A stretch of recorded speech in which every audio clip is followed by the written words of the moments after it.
नमस्कार दोस्तों, बात कर रहे हैं बंगाल और दिल्ली की चिक चिक की। ये चिक चिक जो है बड़ा छोटा सा शब्द है, लेकिन काम बड़े भयंकर करता है।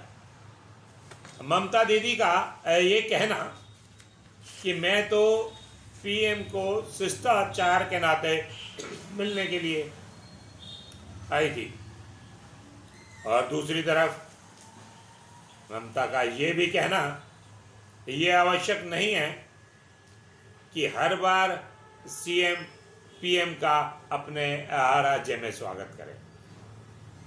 एक तरफ ममता का ये कहना कि मुझे एसपी जी ने 1 घंटे तक इंतज़ार करने के लिए कहा, वहीं दूसरी तरफ शुभेंदु अधिकारी का कहना कि ममता आधा घंटा देर से आई। बड़ी अजीब स्थिति है। दोनों एक दूसरे पर दोष लगा रहे हैं। असल में मामला जो है वो वहाँ की जनता को सुविधाएं देने का है। सुविधाएं तूफान से राहत की बात। अब तूफान के बाद राहत की बात करने के लिए प्रधानमंत्री वहाँ पहुँचे, एक सर्वे लेना था, बात करनी थी, लेकिन ममता का ये कहना कि प्रधानमंत्री का कार्यक्रम निर्धारित होने से पहले मेरा कार्यक्रम एज ए मुख्यमंत्री पहले से निर्धारित था, इसलिए ये सारी गड़बड़ हुई। लेकिन असल बात यह है कि उस मीटिंग में जब शुभेंदु अधिकारी का नाम आया कि वो भी शामिल हो रहे हैं, तो ममता दीदी भड़क गई। अब ममता दीदी का भड़कना भी जायज़ है, क्योंकि उन्होंने ताजी ताजी हार का मजा चखा है और उस आदमी से हारी हैं और जो उनका शागिर्द था, उन्हीं की पार्टी में था, और उन्हीं को आंखें दिखाकर उन्हीं के सामने खड़ा हो गया, और भाजपा ने उसी व्यक्ति को विपक्ष का नेता बना दिया।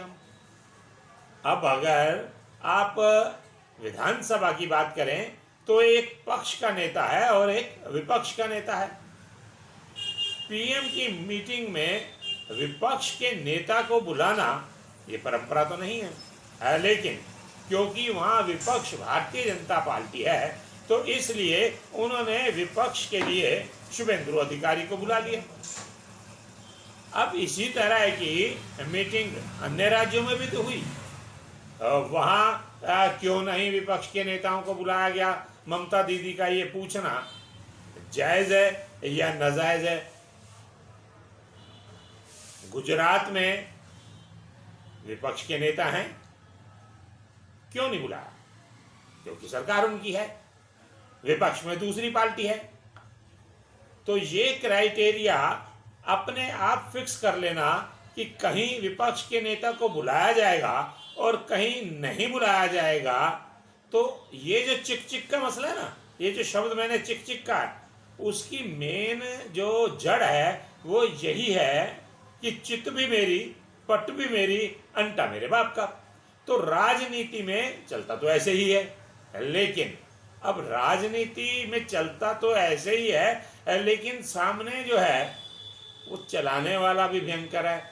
वो अपने आप को बंगाल की शेरनी कहते हैं। अब बंगाल की शेरनी धाड़ेगी तो सही।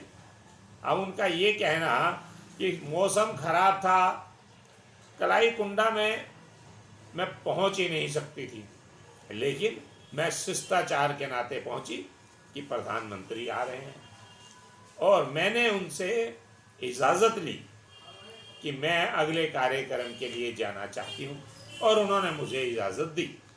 और इस बीच में मुख्य सचिव ने और मैंने उन्हें रिपोर्ट दे दी, उन्होंने अपने पास रख ली। मैंने 20,000 करोड़ रुपए की मांग की, मुझे मिला क्या? आखिर ये झगड़ा निपटेगा कैसे? जनता को सुविधाएं मिलेंगी कैसे? और मेरा ये मानना है कि जब तक दोनों सरकारें मिलकर नहीं चलेंगी, बंगाल का भला नहीं होगा। इस बीच में प्रधानमंत्री कार्यालय ने भी वहाँ के मुख्य सचिव को ट्रांसफ़र करके 31 मई को दिल्ली में रिपोर्ट करने का आदेश कर दिया है। अभी इतना ही, फिर बात करेंगे।